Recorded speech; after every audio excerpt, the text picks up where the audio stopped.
Maggi তো তোমরা অনেকভাবেই বানিয়েছো, তো একবার এভাবেও বানিয়ে দেখো, আশা করছি তোমাদের ভালো লাগবে। নমস্কার বন্ধুরা, আজকে আমার রেসিপি ম্যাগি।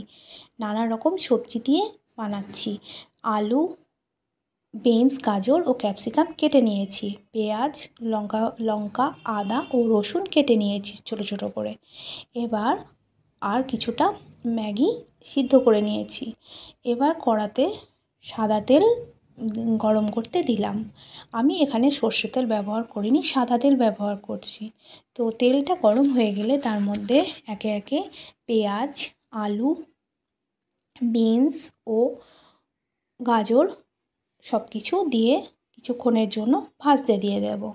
আমি এ পর্যায়ে ক্যাপসিকামটা অ্যাড করিনি, কারণ ক্যাপসিকাম এত তাড়াতাড়ি দিয়ে দিলে গলে যেতে পারে। তো কিছুক্ষণ নাড়াচাড়া করে নেব যাতে একটু সবজিটা নরম হয়ে যায়। তো এভাবে কিছুক্ষণ ভেজে নেওয়ার পরে এ পর্যায়ে আমি ক্যাপসিকাম ও কুচিয়ে রাখা পেঁয়াজ, লঙ্কা কুচি, রসুন কুচি ও আদা কুচি অ্যাড করে দিলাম ও কিছুক্ষণের জন্য ভালো করে ভাজতেও দিয়ে দিলাম। সবজিটা ততক্ষণ ভাজবো যতক্ষণ না লাল লাল হয়ে যাচ্ছে। এ পর্যায়ে গ্যাসের ফ্লেমেরটা কিন্তু হাইতে রাখবো। এবার কিছুটা হাফ চামচ মতো হলুদ গুঁড়ো অ্যাড করে দিলাম।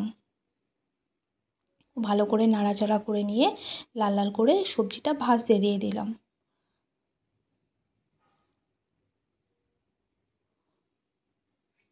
তো এবার দেখো সবজিটা লাল হয়ে ভাজা হয়ে গেছে।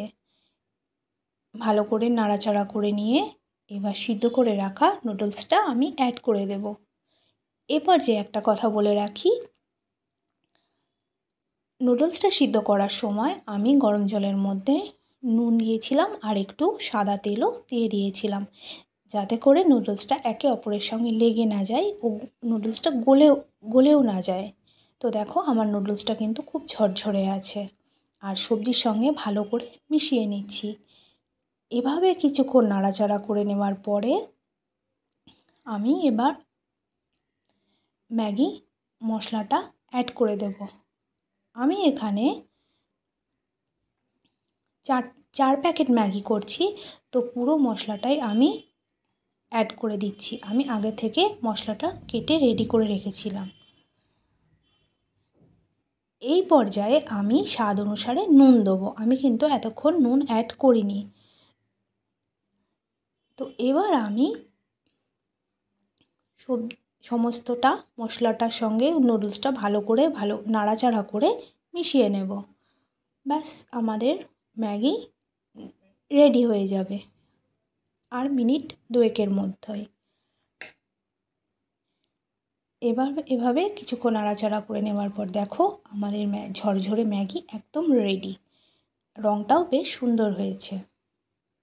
তো বন্ধুরা, তোমরাও এভাবে ট্রাই করতে পারো, গরম গরম সকালের জলখাবারে জমে যাবে। আমি এখানে প্লেটের মধ্যে তুলে নিচ্ছি, তাতে শসা কুচি, পেঁয়াজ কুচি ও একটু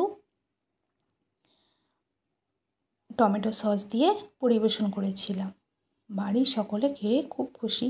তো বন্ধুরা, তোমরা ট্রাই করে দেখো এবং জানিও কেমন লাগলো। দেখা হবে পরের রেসিপিতে।